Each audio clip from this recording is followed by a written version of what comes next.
정치 고수다. 오늘은 김성태 전 국민의힘 원내대표와 함께하겠습니다. 어서 오세요. 예, 안녕하세요. 오늘 국민의힘에 뭐 여러 가지 이슈가 많은데 조금 전에 들어온 얘기부터 좀 여쭤보겠습니다. 장동혁 대표가 공천 헌금 통일교 특검 촉구를 위한 단식 농성을 시작했다라는 속보가 들어왔거든요. 단식하면 또 우리 대표님께서 해보신 경험이 있으시니까요. 그렇지 않아도 제가 예. 방송 막 들어오기 예. 전에 준비하고 있는데 네. 기자들이 막 전화가 와요. 장동혁 대표 단식 들어가는데 단식에 대해서 이제 여러 가지 상황을 문의를 해요. 하여튼 뭐 장동혁 대표 입장에서는 뭐 단식을 통해서 지금 현재 보수 정당이 안고 있는 이 위기 상황을 극복하려고 하는 그 의지, 뭐 그 발로로서 이제 시작을 하지 않겠습니까? 그러니까 이제 지금 이 상황이 절체절명의 어떤 위기 상황이라는 걸 본인이 자각하고 인식한 가운데 이 상황을 극복해내기 위한 그런 뭐 수단으로서 단식을 선택한 거죠. 이 단식이라는 것은 자신의 몸을 훼손시키면서 상대를 설득 이해시키고 또 자신의 요구를 관철시키는 그런 처절함이 이제 있어야 하는 거거든요. 그래서 단식은 성공의 확률도 상당히 어렵습니다.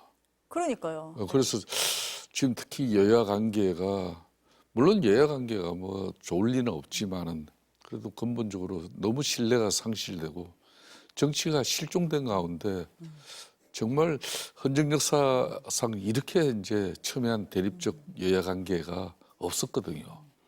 자, 그런 측면에서 이제 민주당이 장동혁 대표가 단식을 하면서 내세운 게 이제 통일교 특검 하자는 거하고 공천 헌금 이 의혹 사건 특검을 통해서 실상 밝혀내자는 건데 두 가지 다 참 쉽지 않은 부분이에요. 네, 그렇지만은 이제 뭐 정말 목숨을 건 단식 투쟁이 되면은 국민들의 마음을 움직일 것이고 결론은 국민 여론이 지금 장동혁 당대표의 저런 단식 투쟁을 뒷받침해줘야만이 결론은 이제 그대 민주당 집권 세력들이 변화하기 시작하겠죠. 근데 지금 대표님 말씀을 하실 때 이제 국민 여론이란 말씀을 하셨는데 오늘 날짜가 조금 공교로운 게 한동훈 전 대표에 대해서 그 윤리위에서 이제 제명을 의결한 뒤에 오늘 이제 최고위에서 논의를 하려고 했던 날이거든요. 근데 최고위에서 의결을 안 하고 지금 미뤄둔 상태거든요. 그래서 당내 지금 굉장히 여러 가지 갈등, 분란, 혼란 이런 게 있는 날 단식을 시작한다. 그래서 저는 오늘 왜 오늘이지? 이것도 좀 궁금하기는 하거든요. 그렇습니다. 네. 이제 정치적으로는 사실 보수의 그릇은 큰 그릇이었어요. 다양성을 그 큰 그릇 안에 다 담아가지고 녹여내면서 그 안에서 대립하고 갈등하고 싸우더라도 결국은 하나를 만들어내서 큰 선거에서 이제 이겨내고 그렇게 해서 다시 모든 걸 새롭게 시작하는 어떤 그런 큰 역량이 있는 건데 어쩌다가 이 보수의 큰 그릇이 아주 사발종지처럼 작아져 버렸어요. 자꾸 오른쪽으로 많이 밀려나 버렸죠. 그러니까 합리적 보수의 기반은 모르지 버리면서 그만큼 이제 국민들에게 소구력은 떨어지는 거죠. 그런 측면에서 어제 있었던 그런 한동훈 전 대표의 윤리 징계 결정은 바람직하지 않아요, 정말. 저 같은 경우도 자기 전에는 윤석열 전 대통령 결심 공판에서 사형 구형하는 그 공판이 있었고 아침에 일어나오니까 한동훈이가 진짜 자빠져 있어요. 이 모양새가 참 국민들이 어떻게 받아들이겠습니까? 지난번에 특히 이제 작년 이제 6.3 조기 대선에서도 그때 우리 당 후보를 뽑아놓고 야심한 새벽에 또 후보가 교체되는 그 상황을 대접이 하잖아요. 그런 모습들이 이 합리적 정당 그러니까 정당 민주주의가 제대로 작동하는 정당인지 국민들이 많은 의아심을 가질 수밖에 없거든요. 자, 그런 측면에서 오늘 최고위에서 한동훈 전 대표의 윤리 결정을 최고위에서 최종 결정함으로써 제명이 확정되는 어떤 그걸 좀 피하고 다시 좀 시간적인 어떤 그런 여유를 만들었던 것은 정치적으로 이 문제를 그나마 해결해야 된다는 우리 같은 사람들의 계속적인 목소리가 있었어요. 이 큰 정당이 그런 갈등 하나 정치로 문제 해결하지 못해가지고 결국은 당 내적으로 윤리 판단 구하고 또 그걸 또 결정에 수용하지 못해가지고 또 사법적으로 또 판단을 구하는 그 모습이야말로 뭐 한마디로 망조가 떨은 정당 아니면 그런 일이 일어나서는 안 되는 거거든요.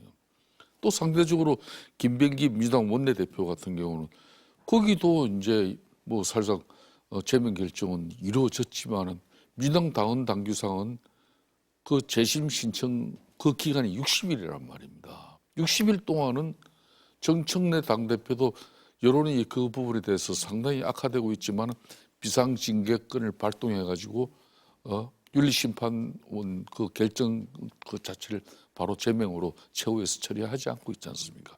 그럼에도 불구하고 국민의힘은 윤리 결정했다고 하루 만에 그냥 올 아침 말했다. 어떻게 되겠습니까? 일단 그러면은 연기를 하고 조금 여지를 둔 부분은 그나마 다행이다라고 보시는 정말 건데 여지를 예, 뒀다면은 천만 다행이죠. 여지를 안 뒀다라고 보세요? 그냥 그러니까- 시간만 줬다고 보시는 거예요? 그러니까 이제 한동훈 대표는 이제 어찌됐든 간에 절차적 문제도 지금 제기를 하고 있잖아요. 그렇죠. 예. 그렇기 때문에 저는 이제 법적으로 가처분 신청을 들어가면은 재심 청구 기간이 지금 국민의힘 당원 당규상에 일주일인가 10일 이내에 있거든요. 열흘이라고 돼 있더라고요. 10일 이내가 예. 있거든요. 그걸 10일 이내를 갖다가 당 지도부가 지키지 않고 최고위에서 바로 윤리 결정을 상정시켜 가지고 의결해 버렸다. 그럼 절차상의 문제도 생기잖아요. 그런 측면에서 오늘 뭐 결정은 좀 보류된 부분도 있지만은 한편으로는 당 내적으로 대안과 미래라든지 네. 그리고 중진들도 한동훈의 호불호가 있어서 한동훈은 싫지만은 그렇다고 이걸 제명까지 해가지고 내쫓는 그 모습은 민주정당이 아니다. 그런 내적인 분위기가 커요. 그런 측면에서 이제 좀 장동익 대표 입장에서도 좀 시간적 그 장고를 좀 가져가겠다는 그런 의미를 담고 있죠. 근데 장 대표가 그렇게 얘기했잖아요. 재심 기간 지금 대표님 말씀하셨지만 열흘 안에 한 전 대표가 직접 와서 소명을 해라라고 얘기를 했거든요. 근데 한 전 대표는 어제만 해도 재심 신청 안 하겠다라는 입장이었는데 그럼 직접 나가서 소명을 하고 재심 신청을 하겠습니까? 다시 공은 예. 이제 장동익 대표에서 한동훈 전 대표 쪽으로 공이 넘어간 상태라고 해도 과언이 아니죠. 그렇죠. 그러면 한동훈 대표가 분명히 아까 제가 이야기했듯이 당 내적으로는 호불호가 있습니다. 그러면 자신이 이제 정치인으로서 뭐 자신이 도교청청 뭐 그러니까 지고지순하게 계속 그대로 갈 건지 당 내적으로 뭐 한동훈 전 대표에 대한 그런 정치 행위에 대해서 상당한 불만 세력들에게 뭐 그래도 자기 자신의 그런 어떤 진솔한 입장을 가지고 좀 당을 추스르는데 뭐 좀 변화를 가져간다면 그러면 이제 정치적으로 이 문제를 풀 수 있는 그 시간이 되는 거예요. 저는 그런 측면에서 장동익 대표의 오늘 단식 투쟁 시장과 함께 한동훈 전 대표 입장에서도 요 시간을 재심 청구 시간을 잘 활용을 해야 된다 정치인으로서. 그러면 소명을 해야 된다라고 보시는 거예요? 그거는 뭐 본인 판단이지만은 예. 뭐 소명 내지는 뭐 이게 자신의 정치력을 발휘할 수 있는 소중한 시간이에요.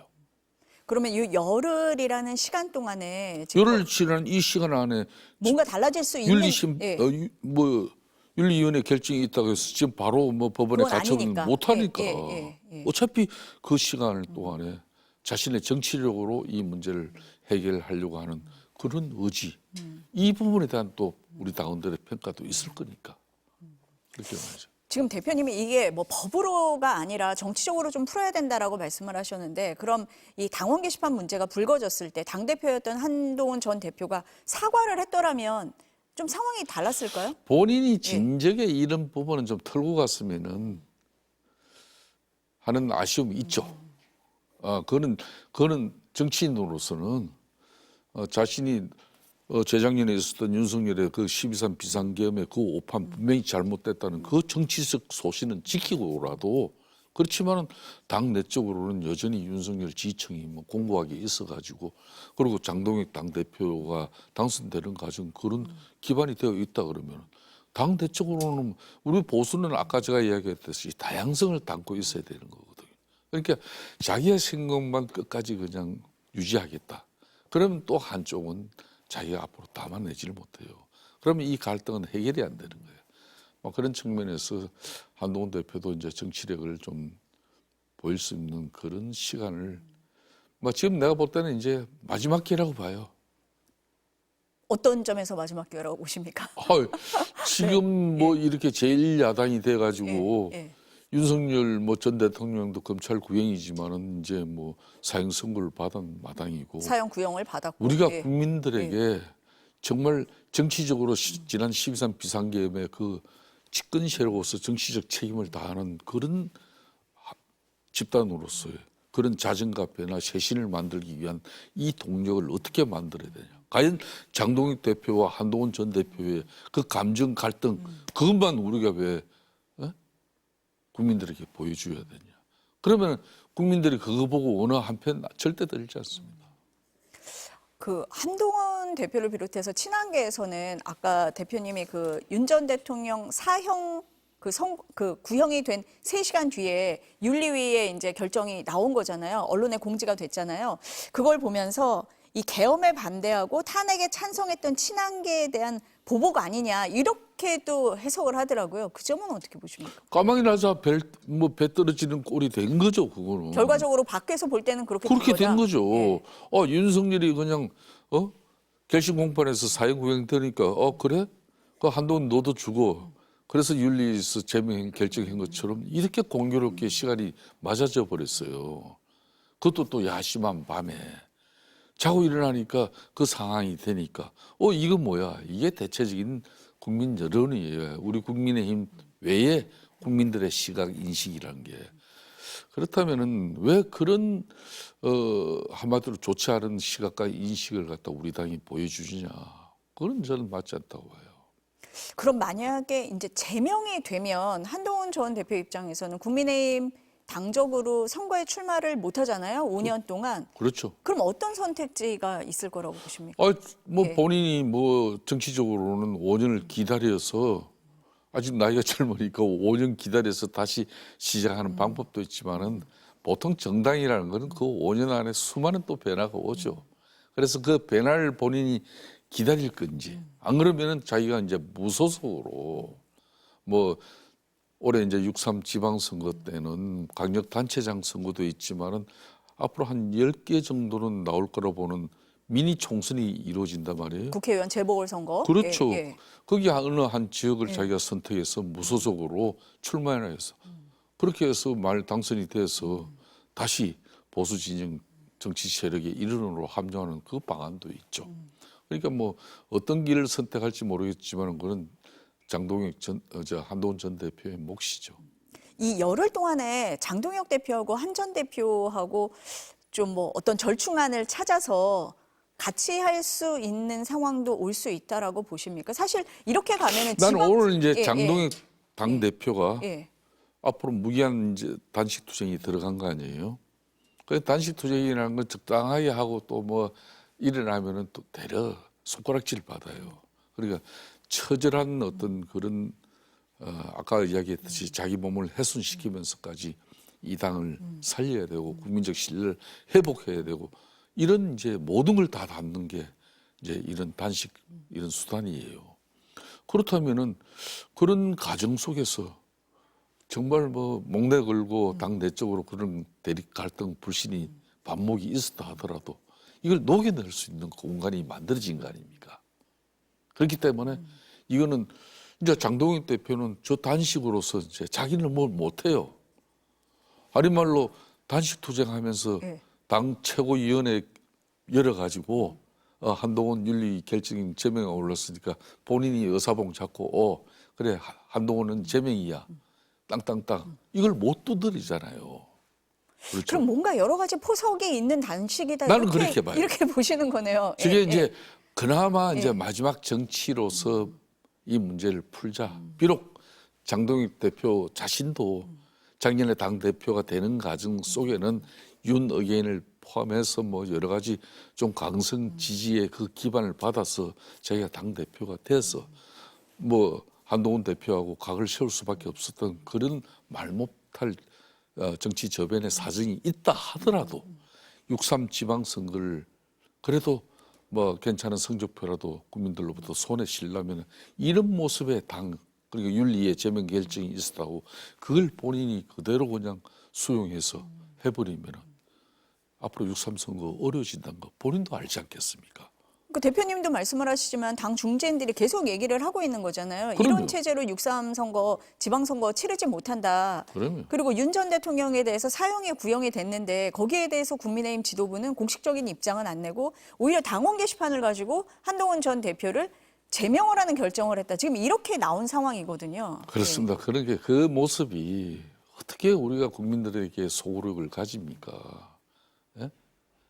그러니까 장동익 당대표가 앞으로 무기한 단식 투쟁을 천막에서 하게 되면은 그런 가운데 통일교 특검이라든지 공천 헌금 의혹 이 실체적 진실을 밝히기 위해서 특검이 필요하다 그런데 당 내적으로는 여전히 한동훈 전 대표 징계 문제 가지고 그 갈등을 그대로 유지한 채 저걸 하면은 의미가 있겠습니까?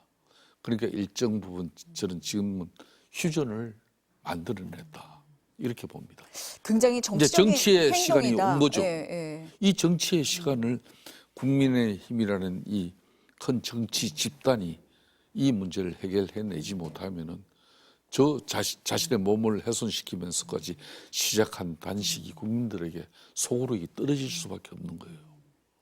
그걸 이제 장동익 대표 지도부라든지 당의 중진들이 이제 이 문제를 잘 봐야 되는 겁니다. 정치적 행동이다, 정치적 시간이 왔다라고 지금 보시는 것 같습니다. 좀 지켜봐야 될 것 같고요. 예. 윤석열 전 대통령 사형 구형 말씀을 하셨는데 특검에서는 전두환, 노태우 전 대통령보다 더 엄하게 단죄해야 된다라고 얘기를 했습니다. 어떻게 보셨어요, 이 장면은? 그러니까 저는 이 보수 진영이 참 재금이 없습니다. 재금이 없다는 게 30년 전에 공교롭게 전두환, 노태우 전 대통령이 417호 법정 선거 아닙니까? 예? 물론 뭐 전두환 같은 경우는 그렇게 보수의 뭐 확고한 가치 선거에 의해서 뭐 들어선 정권은 아니잖아요. 그렇지만은 뭐 보수의 줄기로 이렇게 보는 건데 그런 국민적 수모를 당한 정당이 또 다시 그걸 맞이했단 말이에요.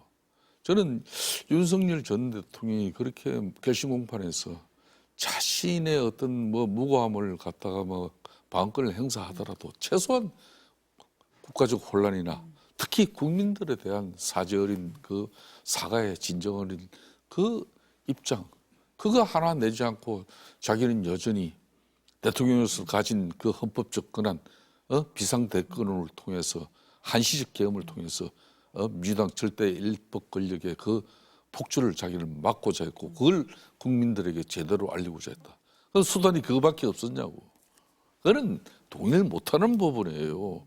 그러니까 윤석열 전 대통령을 저런 상태로 계속 우리가 어정쩡하게 유지하고 나면은 절대 국민하고 소통이 이루어지지 않습니다. 이 부분은 정확하게 우리 당에서 어떤 당 내적으로 힘들 사항이 있다 하더라도 윤석열 전 대통령은 극복의 대상이에요. 그걸 이겨나가야 되는 것이지 그 사람을 지지하는 세력들 좀 일부 있다고 해서 그분들 눈치 보고 그 사람들 비유에 맞추는 그런 당 체제가 되면은 어느 국민이 이 제1야당에게 이재명 대통령의 그런 절대 권력에 이 절대 권력이라는 건 자기 친정집이 입법 권력이 여대 야수를 넘어가지고 절대적인 의석을 보유하고 있지 않습니까? 그렇기 때문에 국민들이 견제 심리를 작동해 가지고 뭔가 제1야당인 국민에게 힘을 실어주고 싶어도 실리지 않는단 말입니다. 그런 측면에서 우리는 각성해야 되는 거죠. 당을 바로 세워야죠. 윤석열 대통령과 함께 윤석열 대통령이 저런 오판을 할 수밖에 없었던 그런 측근 호가 호의 세력이 있다 그러면 그런 세력들도 좀 단죄를 하면서까지 뼈아픈 자정 노력을 해야만이 국민들이 이 제1야당의 몸부림에 대해서 장동익 대표의 단식 투쟁에 대해서 올바르게 쳐다볼 수 있는 겁니다. 윤 전 대통령과의 절연이 돼야 뭐 그 다음으로 나갈 수 있다 이런 말씀을 하시면서 이제 민주당이 압도적인 의석을 갖고 있다 이런 말씀하셨잖아요. 오늘 2시 반부터 본회의가 열리고 있거든요. 오늘 민주당에서는 2차 종합 특검 법안을 통과시키겠다라고 하고 있고 국민의힘에서는 필리버스터로 맞서겠다라는 입장인데 필리버스터 1번 주제가 개혁신당 천하람 원내대표더라고요. 의미가 있습니까? 다른 거죠. 그거는 국민의힘 송은석 원내대표가 판단 잘한 겁니다. 그나마 개혁신당과 특히 통일교 공천헌금업 관련해서 공동으로 특검법 발의하고 지금 연합전선을 형성하고 있잖아요. 그런 측면에서 천하람 개혁신당 대표에게 발언권, 필버스터 우선권 부여한 것은 난 잘했다고 봐요. 그러면 이제 대여 투쟁을 하는 데 있어서는 연대를 하는 모습인데 지방선거에 있어서 개혁신당은 일단 선을 긋고 있거든요. 그렇죠. 그거는 이 예. 당이 얼만큼 윤석열 전 대통령으로부터 자유로워지는지 또 국민적 신뢰를 회복할 수 있는 당의 자정, 변화, 쇄신 노력이 얼마나 진정성 있게 진전이 있는 건지 이런 걸 지켜보는 거 아니겠습니까? 개혁신당 입장에서도 국민의힘이 변화하지 않는데 흔히 말하는 뭐 범야권적인 보수 뭐 세력이라고 해서 이렇게 연합하고 또 뭐 하나로 만든다. 그 사람들 쉽게 안 옵니다. 그 사람들도 이게 그래도 국민들이 제1야당 국민의힘을 중심으로 그래도 민주당 절대 입법 권력에 이게 견제를 좀 해야 되겠다. 그런 분위기가 나올 때 개혁신당도 적극적으로 여기에 이제 합류를 하게 되는 거지. 그 전상은 아닌 겁니다. 국민의힘이 변해야 뭐 지방선거에서 연대 얘기라도 해볼 수 있는 상황이 될 거다라는 말씀으로 듣겠습니다. 그렇습니다. 네, 오늘 말씀 여기까지 듣겠습니다. 감사합니다. 네, 감사합니다.